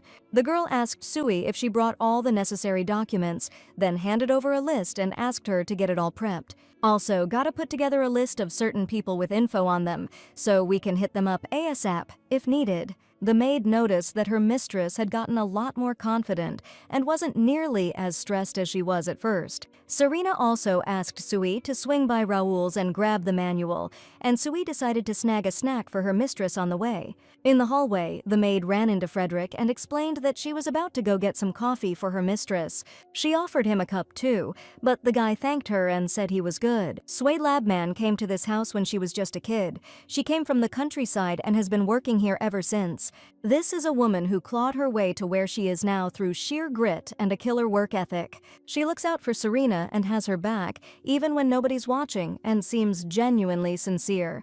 Plus, she's super loyal, and if anything goes down in the mansion, she's right there telling Lady Iantha. Frederick suddenly remembered how much he loved the coffee she brought him in the garden last time. He thanked her, and Sui noticed it was the first time this guy had smiled at her, looking her right in the eye. She asked him why he was hanging out in the hallway leading to the annex, and Frederick explained he was worried. He confessed that he heard a gunshot coming from the annex a few days ago and gets really nervous when Serena's in there alone. Sui explained that the lady had a bit of a tiff with her husband and the revolver went off completely by accident. Either way, she was with Mr. Eizer, so she's safe and there's no reason to sweat it. Looks like Sui doesn't know exactly why Serena hired Frederick, although now he was starting to doubt that was the only reason. Dude reiterated he was worried about the lady's safety, reminding her that Sui was the one who introduced them. That maid is overflowing with love and loyalty for Serena, so she's got to be on edge about security stuff. The girl didn't deny that the lady ordered her to find someone who'd already killed, and Sui was totally lost at the time. She couldn't wrap her head around keeping a killer close for safety. It just didn't make any sense. But Serena was super worried and dead set on hiring a bodyguard, so she had to compromise. Sui then went to this place where they offered up a candidate, assuring her there'd be no reason to sweat it.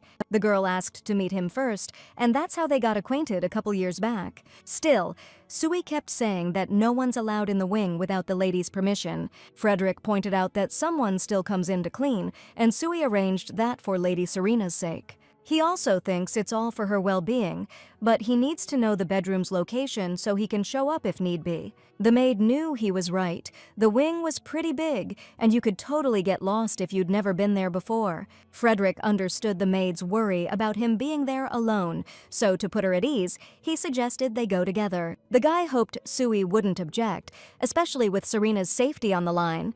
Suddenly, the girl thought about how happy she'd be to be alone with him, even for a second. But she repeated that he couldn't go there, and it wasn't about trust. Then the guy thanked her and asked her to let him know if she changed her mind. Frederick figured there was something else going on, while Sui was thinking about the awesome opportunity, but she wouldn't betray her mistress. The young man noticed she was blushing and realized his words had put her in an awkward spot. The maid started protesting, knowing she couldn't let her emotions show and needed to pull herself together. Sui realized that even though these two were employer and employee, they were totally into each other. She was the one who sparked that connection, and if she interfered now, she'd make things super weird for everyone. The maid had feelings for the guy too, but knew nobody could ever find out about it. Soon, Sui came to Serena and brought the manual, which turned out to be seriously huge. This bummed the lady out again, cause she didn't know how she'd ever read it all and felt like she was gonna have a meltdown. Sui wanted to help her somehow, when suddenly the phone rang and the maid rushed to answer, but Serena wanted to get it herself. It was Logan calling. He'd heard she got a phone installed, so he decided to reach out and was stoked she answered. Also, he wanted to give her the lowdown on the Dorothea family mine, the one they talked about at the hotel a few days back. The Dorotheas are seriously struggling with management. Their debts were piling up because they were running out of those stones and other stuff too. So they got hooked up with that guy Eizer mentioned, and the sales contract went through no problem. Plus, as a thank you, the Dorothea family decided to gift Serenity that stone they were originally gonna sell. If they start processing it right away after getting it, they can kick off construction on schedule. Serena suggested she handle the delivery herself, since they'd had accidents before and she wanted to play it safe. Logan promised to get everything prepped right, then asked her to come by soon with Eizer. She just said goodbye to the director, realizing she hadn't gotten praise since she became an adult, and now she felt awkward. Besides, all this time no one cared what she was doing. Everyone just thought she was pathetic. But there was one good feeling, because she wanted to do the same kind of work as her mom and grandma. Serena was also super happy that she was useful for the first time, even with something small, and she planned to keep it up. Sui noticed her face was as pink as a peach and figured she'd heard something nice. The maid used to think Serena's soul had turned into a scorched desert, but all it took was a little water and sprouts appeared. A few hours later, Sui noticed her looking thoughtful. She was curious about something, but only Eizer could answer it. She didn't want to see him, but it affected work, and Serena decided to try and figure it out herself. Sui reported that the master is currently in the tea room with Robus, discussing some kind of business. Serena decided to head over there but caught herself wearing slippers just in time and asked a maid to bring her shoes. Soon, she entered the room without even knocking, because she never does when she's visiting her husband. Robus was happy to see the madam again and even offered her a chair, but Serena decided to sit on the sofa. She started talking about those 8 families that Eizer ultimately notified about the annulment of rights, even though she hadn't signed off on it. Grayan explained that if she came to talk about that, she could leave, because it was already a done deal. But then Serena declared that she agreed with his decision to cut them off, which genuinely surprised Eizer. Ever since she overheard that conversation at the bar, she'd spent several days researching their movements and descendants. She felt like she was missing something, since Eizer wanted to get rid of them, and her grandmother considered them a thorn in their side. Turns out those people were complete scumbags, and now Serena revealed there were 2 banks not connected to those 8 families. She handed over the files on the managers of these banks and asked for advice on which one to invite. Robus realized Serena was now working with her husband, and she was cursing those families, promising to drag them through the mud if they crossed her. Now, the girl hated her own mouth, which had recently defended them without knowing anything. It pissed her off. There was a bottle of booze on the table, and Serena immediately poured herself a drink, figuring she had the right to in her own place. Eizer explained that the stuff was really strong and asked her to put it back, but she didn't get why she couldn't drink the same thing as him. The girl figured it was just alcohol, even if it was potent, and immediately took a few swigs. But then she realized that not listening to her husband had been a mistake. The drink even made her throat clench up involuntarily. Serena didn't understand how men drank that stuff, and then she noticed that Eizer was sweating with anger, and his expression was super dark. He ended up kicking her out, calling her weird, but Serena thought the weird ones were those who drank that stuff and called it alcohols. Still, she found it funny to remember the look on that pompous, neat freak's face. She even laughed. That's when Raoul came up, asking if Madame was all right, confused why she was standing by the door, laughing. Serena remembers that the Serenity family was a high-ranking noble house that governed a section of the kingdom. But as the class system was gradually abolished, the nobles stayed in the palace and became bureaucrats. Others gave up their status and became businessmen, and Serena's grandmother chose the latter path, starting a family business. 8 families became close to Grandma, who shifted gears and focused on growing the company. It was like a business collective, where members helped each other out and got support in return. But over time and generations, the families couldn't grow their businesses, and eventually, Serenity was left owning a massive company. The family's descendants spread rumors that Serenity's success was thanks to them, tempting people to do business with them and racking up debts. The responsibility for these problems fell on the Serenity family, but even so, Iansa sent them flowers and invitations to parties. Now Serena asked Raoul why she wasn't told sooner that problems had started with these 8 families. The guy confessed they told him that if she knew, she'd get way too involved and mess things up. Serena was pissed, but she knew her mom and grandma were already on it, 'cause swapping out companies takes time. They figured it was best to keep her in the dark, worried she'd throw a fit and just make things worse. Meanwhile, Robus was cracking up at how stressed and helpless his partner looked, but Eizer wasn't laughing at all and told Robus to get lost, 'cause he was gonna take a bath. He couldn't calm down. He'd seen how she acted and remembered her older brother, who's totally different. He couldn't figure out how Harper and Serena could be so unalike, 'cause the brother's like a puppy, but she's a straight-up cat. When the 8 families came up, you could see the fire in her eyes. Eizer explained that she'd kept her heart locked away for so long. She lived in a room filled to the brim with depression and anxiety, ready to drown her at any moment and drag her down with it. But if Serena had been running the show from the start, her personality would have been a real asset. She never got to be herself, so now she's just controlling and defensive, trying to protect herself that way. Robus remembered Harper saying his sister had a vibrant personality and laughed a lot. Eizer agreed he'd gotten to know his wife, but wished he hadn't seen so much or agreed to that one favor. If he hadn't, he could have just stayed a stranger to Serena, but he hoped she'd eventually go back to who she was. Grayon understood she was always meant to be in this position, because it's the only way she can really live. A few days later, Serena felt so exhausted, she thought she was about to drop dead. And she still had so much to read, but her neck felt like it was about to turn to stone. When she was doing ballet, she never imagined this was possible, and Frederick asked why she quit. She just grew up and lost interest, and tonight she'll be up late again because she wants to finish this manual. The guy noticed that since Serena started working, she's been busy until all hours, her schedule's completely packed. But she was sure she could handle the manual, 'cause she was top of her class and a total bookworm back in school. Frederick realized she was a smart and beautiful girl.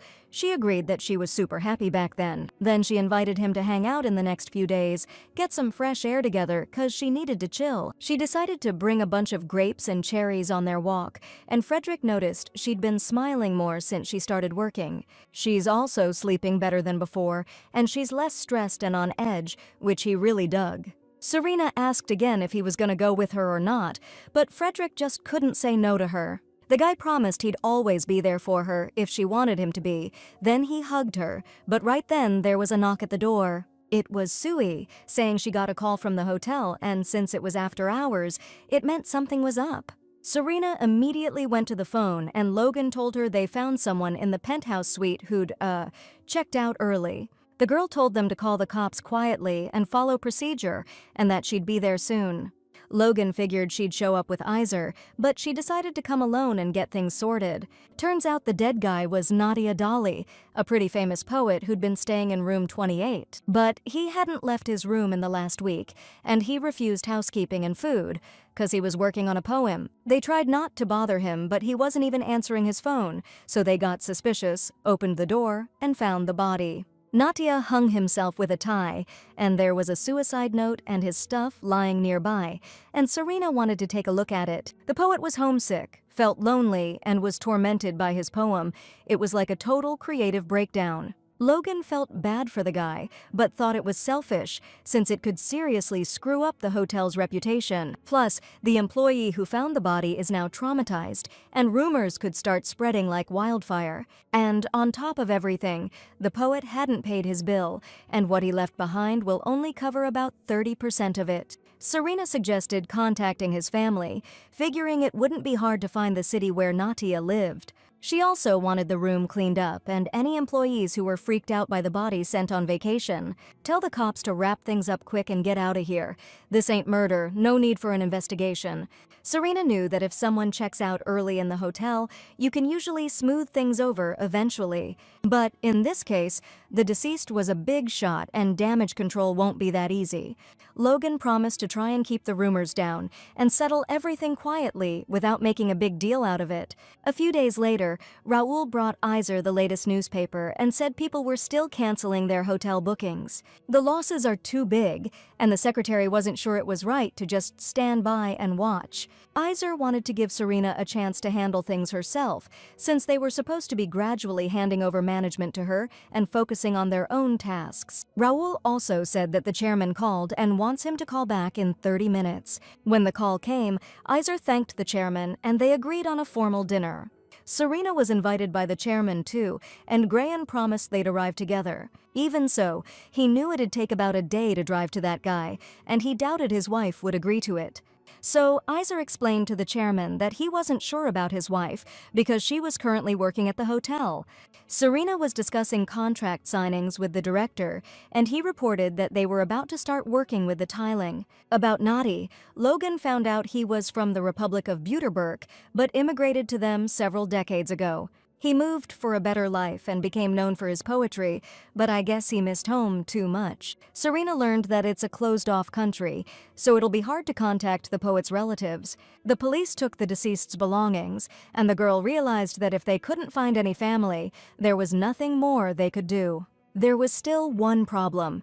The newspaper article saying a poet's soul had gone to its final rest at the hotel. Logan apologized to the lady, assuring her that they did everything they could to stop the information from spreading. Seriously, that article was written so aggressively, it's like the guy had a personal vendetta against Serenity. Not surprising, considering that Rag is controlled by the Todds, and they're still salty about not getting an invite. It's like the 8 families run everything in this kingdom, and cooperation always turns into a blood feud. On top of that, some guests checked out early, and a bunch more are canceling their reservations after seeing those papers. Reporters are still swarming the hotel, making things a nightmare for the guests who are still here. The fallout's way worse than the director expected, and now he's clueless. But Serena, she's thinking. Then she decided they needed a game changer. She figured it's boring to always play it safe. She's never faced anything like this before, and she doesn't know what the perfect solution is, but she's gonna give it a shot. Serena knew they were in this mess because that guy was a freaking celebrity. She suggested they spin this whole thing to their advantage. They need a public statement because the poet left something behind at their hotel. This is an unpublished poem where he regretted not being able to pay for his stay. Serena decided to publish it. The poet called the hotel beautiful in the poem, and she suggested hanging it in the gallery. We need to make it so anyone, not just guests, can come in and read it, and we should invite the press too. I don't care what they write, but we can't let them quote a single line from the poem. She thought it would be good to change the scent to the smell of morning mist or the forest, some kind of calming scent.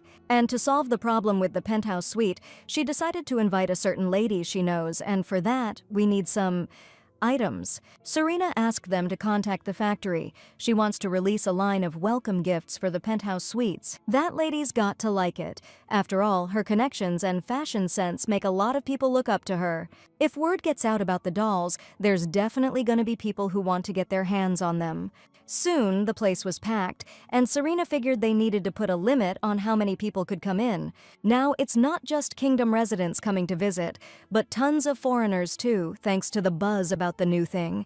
These toys have become crazy popular. Even the staff got one each. Thanks to Serena's idea, the situation's totally flipped, and the hotel's a massive success. Word even got back to Lady Iansa, and Eizer praised his wife for smoothing things over after that little incident. Now the hotel's become a memorial for that famous poet, and people are flocking here non-stop. And to make up for the losses and fix the bad rep, they even dropped a limited edition toy line. Eizer told Iansa he's planning to slowly hand over the hotel biz to Serena down the line. Grandma was stoked that her granddaughter's eating and sleeping well. Looks like she's really digging the business gig.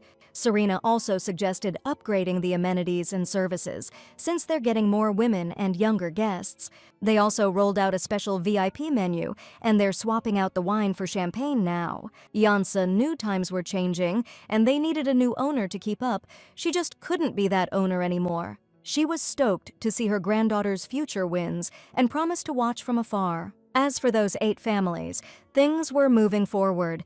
Grandma'd been wanting to deal with that for ages, but she never had the chance before. Eizer knew it was time for them to split up. He told Iansa not to sweat it, he'd handle everything. Sway came to see Serena, and Serena was just showing her the new line of toys she wanted to release. She started going over the details and even decided to name each toy, then asked the maid to help her choose. Sway asked if she could deliver a message from Master Eizer first, about President Harold.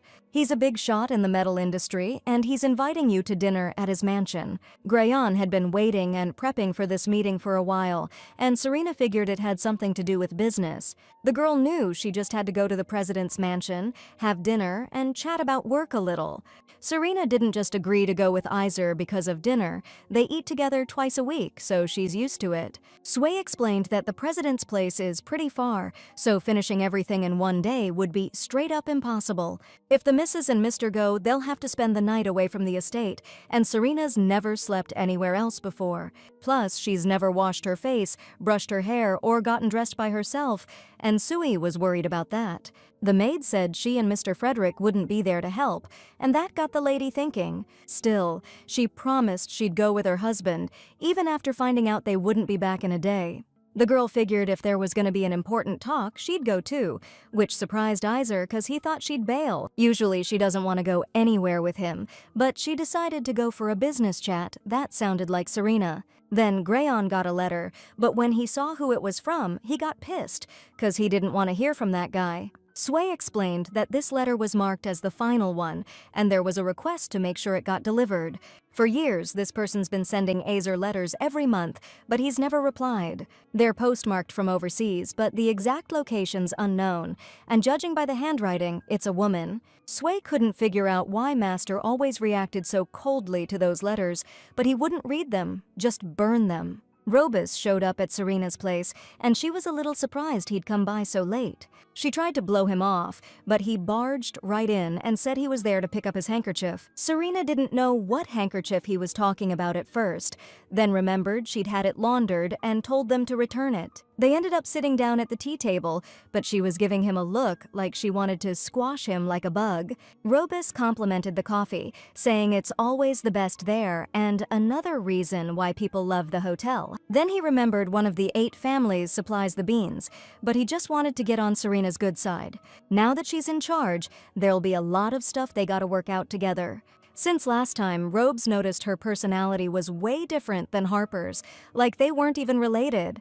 From Harper's stories, he remembered Serena confessing her feelings to some guy named Colin when she was a kid, but he shot her down immediately. Serena got pissed right away, saying that wasn't how it went down, and she couldn't believe her brother spilled her secret. Robes wouldn't let it go. He was curious who this Colin was that stole 12-year-old Serena's heart. He also knows why the lady can't trust Eizer, and why she's uncomfortable around him, just like she is with Robes, since they're all in the same line of work. He was a little bummed at first, but when he thought about it from Serena's perspective, he figured he could understand it. Once, she was sent some jewelry from the Salon Kingdom, but she turned it down because the diamonds came from there. Those people were all smiles and kindness to her grandma and mom, trying hard to get close to them. For a while, there was nothing bad behind that kindness. When Serena was little, they were being genuine. On her 13th birthday, they gave her special point shoes because they considered her Salon's muse. That woman from the firm admitted she'd always dreamed of working with people from the Serenity family. But Serena remembers how much it hurt when they turned their backs on them after years of partnership. After the carriage incident, things got really tough for Serenity. Their whole world came crashing down in an instant, and they hit rock bottom. All that was left was an old woman and a little kid. People figured they were done for, that they'd never bounce back and find another source of income. The girl's family was ruined, and while she was still young, they advised her to marry some rich dude ASAP. Serena figured if Eizer ever screwed her over and they got divorced, things would get awkward with Robus too. In that case, his kindness and smile would become a painful reminder, so she decided to keep her distance for now.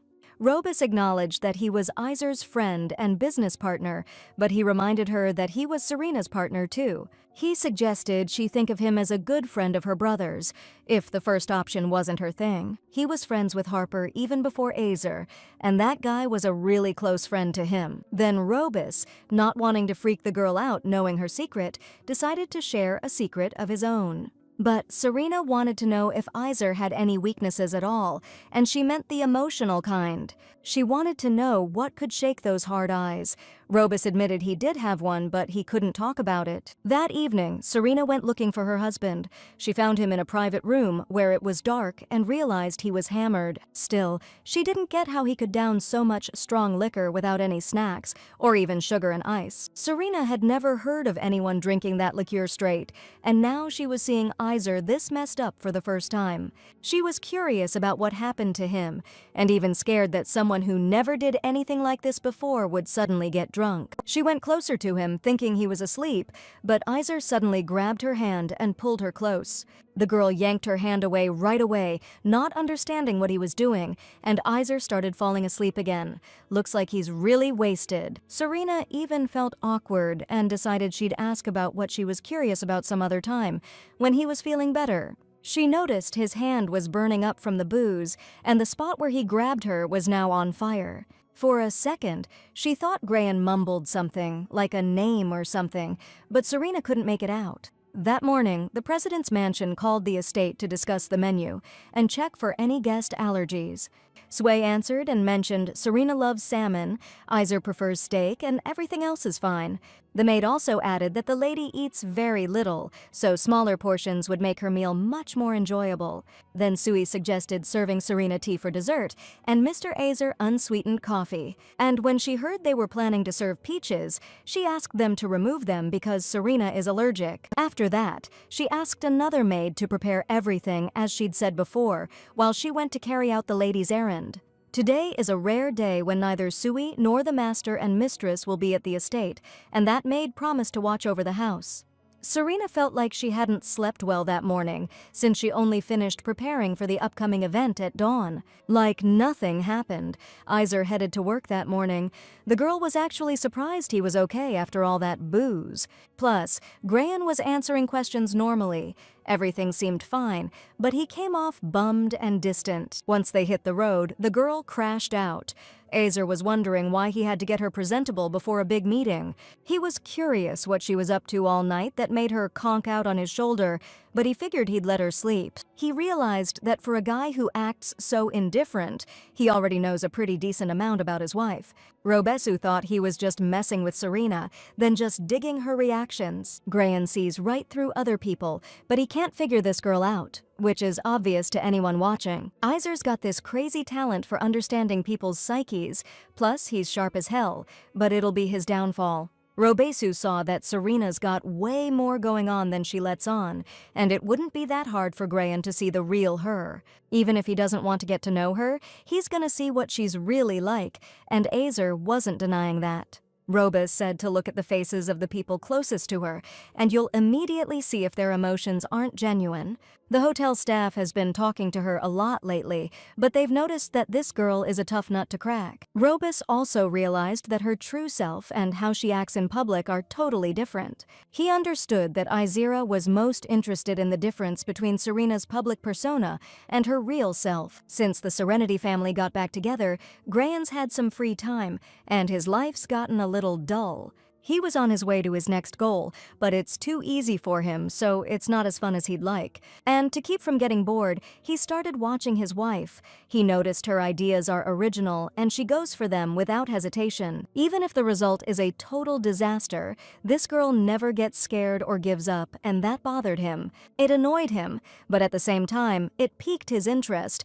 Maybe he just couldn't ignore her rebellious streak and her screw-ups. At first, it seems like this girl can't do anything right, and then suddenly she steps up and nails it. Serena's a powder keg of emotions, barely holding it together, but she's fighting back the tears because she doesn't want to look weak. At home, she's like a little kid, but outside the estate, she totally rocks the Serenity boss lady vibe. One minute, she's got this fierce animal glare. The next, she's sleeping like an innocent little angel. Even though she's always on guard around Eizer, right now, she's leaning against his shoulder, totally vulnerable. And even though she's still kinda clumsy, she's stubborn as hell when it comes to protecting what she's responsible for. Serena's persistent. She just needs someone to point her in the right direction, and she'll figure out the rest herself. Instead of a calm, peaceful lake, she turns into a raging ocean, roaring loud and majestic.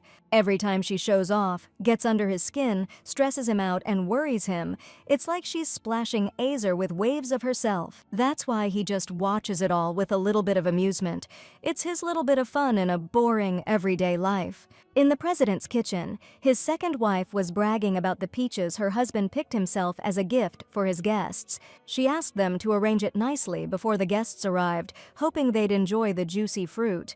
Meanwhile, Frederick met with a guy and admitted the job wasn't easy, and he had 0 results. By now, Frederick had searched the whole mansion, except for one place he couldn't get into. The guy figured the thing they needed was probably in there and told him to sneak in and search the place. Frederick explained it wasn't so easy to get in there. He asked for more time and more intel. He knew he had to complete this order, even though it was messed up, and the guy just reminded him to do what he was told. Frederick was about to leave because he couldn't stay outside for long, but promised to get in touch as soon as he knew something. The guy suggested trying when nobody was home, reminding him what would happen if he screwed up. The shady dude brought up some old business and told Frederick to remember who had his back. The guy understood the situation he was in. He punched the wall in anger, then told his contact to get lost. A few days prior, Serena noticed Frederick seemed down and asked him what was wrong. The guy insisted she was imagining things, that he was fine, and she figured it had something to do with her request to draw the line. Back at the bar, she'd said their relationship shouldn't turn into love, but she also didn't say she didn't like him. She realized this was the first time Frederick was showing his bad mood, and it bothered her. She explained she didn't just think of him as a servant. If that were the case, he'd just be standing in the corner of the room and not touching her. Serena had opened her heart to him and wasn't mad. She just asked him to follow her quietly and discreetly, like a shadow. If she had absolutely no feelings, she wouldn't be able to do certain things with him, hoping he understood that. Serena can't love, but she can be a lover until the end, and those words tore him apart. Frederick understood that the end she was talking about could only happen if she divorced Eizer. She was worried about him and didn't know what to do to make him feel better, but he just asked her to forget about his sadness. Serena shouldn't be trying to comfort him. He's got to do that himself, no matter how long he has to wait for this to end. He knew the reason the lady kept him around was for her own protection and comfort. She didn't get why his handsome face was so sad, and Frederick reminded her he'd asked her not to call him handsome. He always hated words like that, and didn't want to hear them from Serena.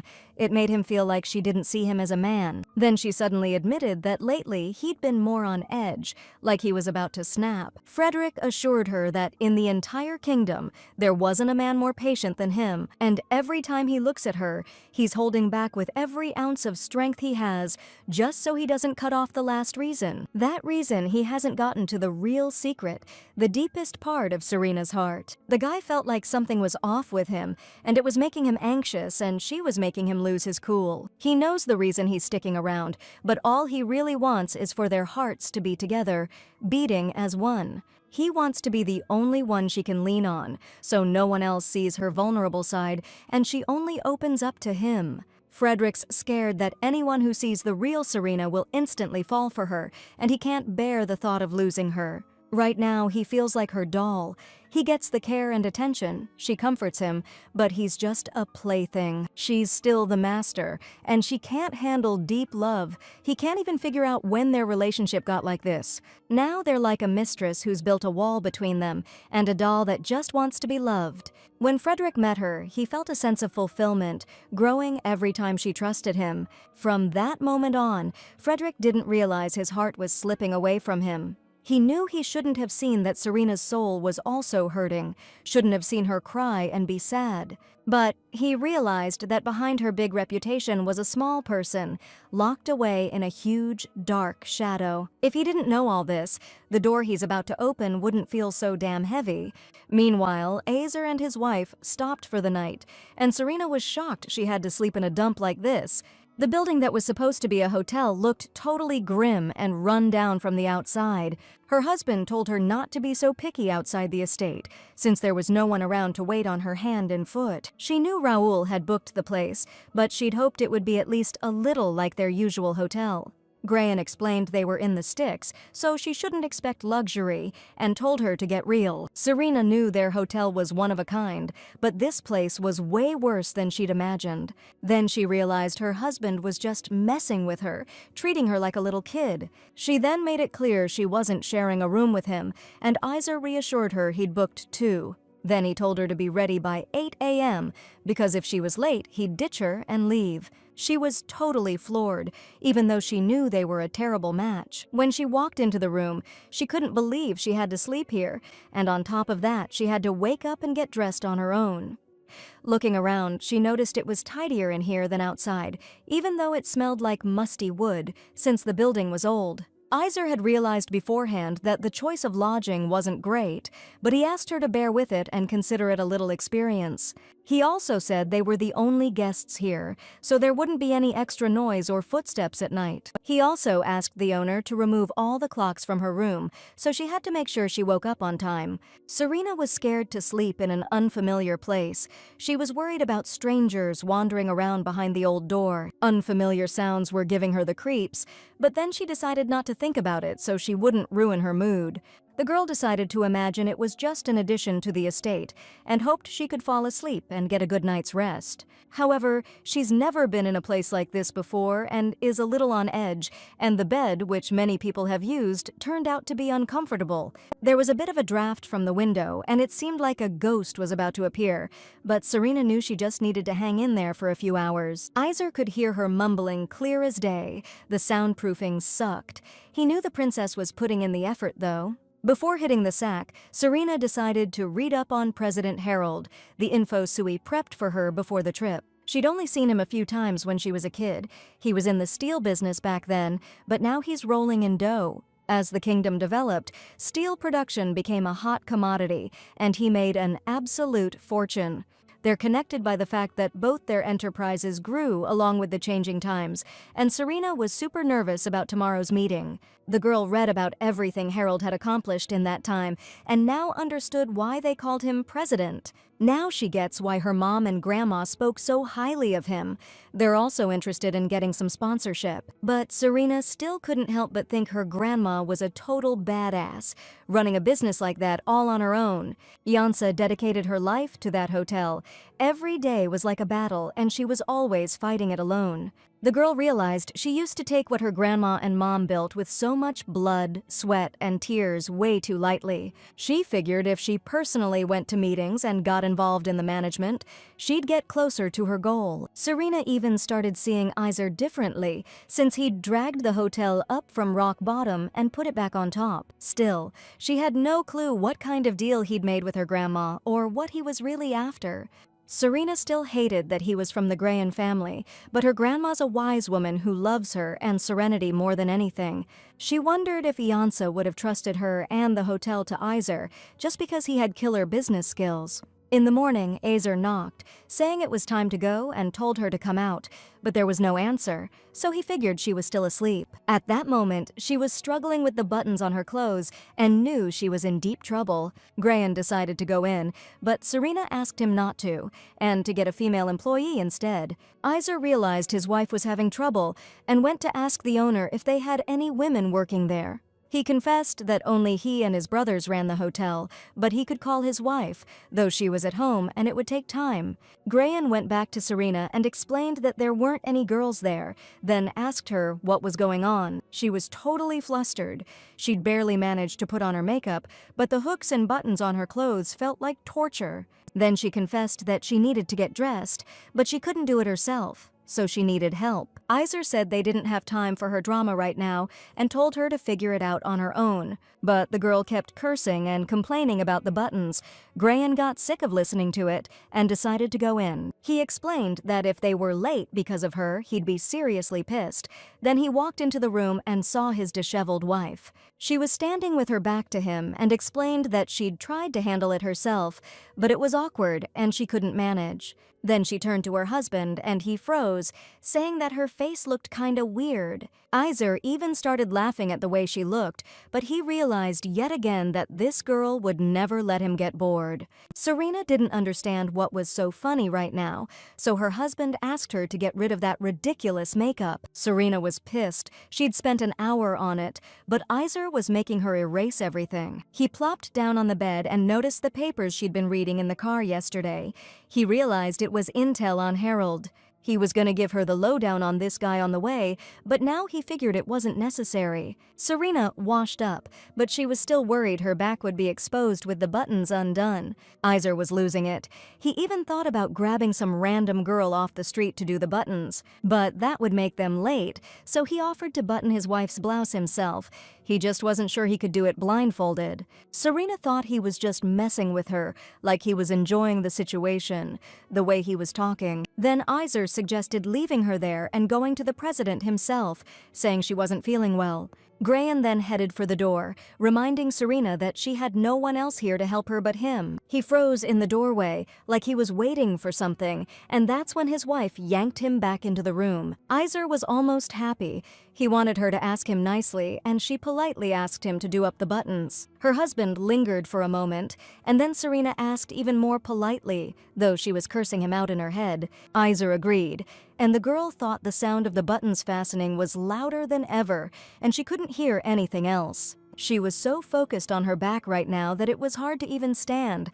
Eizer realized this and leaned her against the wall. Grayan explained that he would try to hurry and asked her to stand still and not wobble. The girl was very nervous, though she didn't understand why, because she used to get dressed in front of Frederick without a problem. She thought it was because she liked that guy, but she never had these kinds of feelings with him from the start. Only her back was exposed right now, but she could feel her husband's intense gaze on her, and it weighed her down. Serena was starting to lose it because his touch was so unpleasant, but he finished with her blouse very quickly.